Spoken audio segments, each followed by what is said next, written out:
Mambo vipi? Safi vipi? Fresh mambo nene. Mbona hea? Nimekuita muda mrefu. Bwana na shida.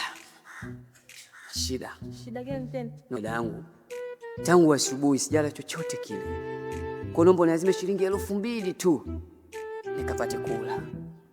2,000 tu? 2,000 tu dada.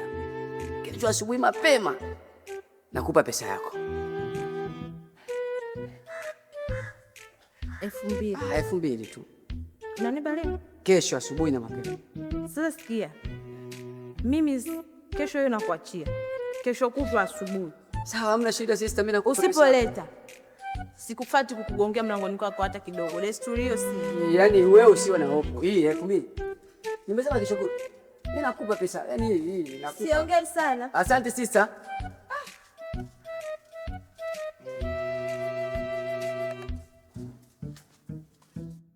2 days later.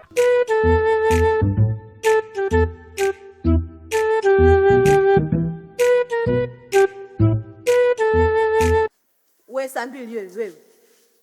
Unataka nini? Mbona huyu mtamu unapenda kunifuatafuata? Shida nini? Haya, kipi nimekukosea wewe? Pesa yangu. Yaani huyu mtamu kuna wachawi vibaya mno.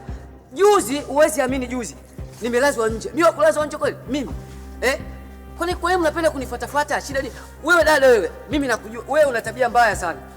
Sasa, kwa taarifa yako, sitaki kabisa tufuatane. Umeelewa? Sisi hela gani unadai wewe? Kwanza wewe ni nani? Maana mimi sikujui wewe ni nani. Unapenda kunifuatafuata? Kwenye uchawi upo, kwenye nini upo. Shida iko wapi? Unataka nini? Dada, unataka roho yangu? Unataka nini? Unataka roho yangu? Haya niue, chukua roho yangu, chukua. Rai. Pesa yako ya. Kwa sasa hivi ndio umeme umerudi. Kwa umekatika kidogo. Kwa hiyo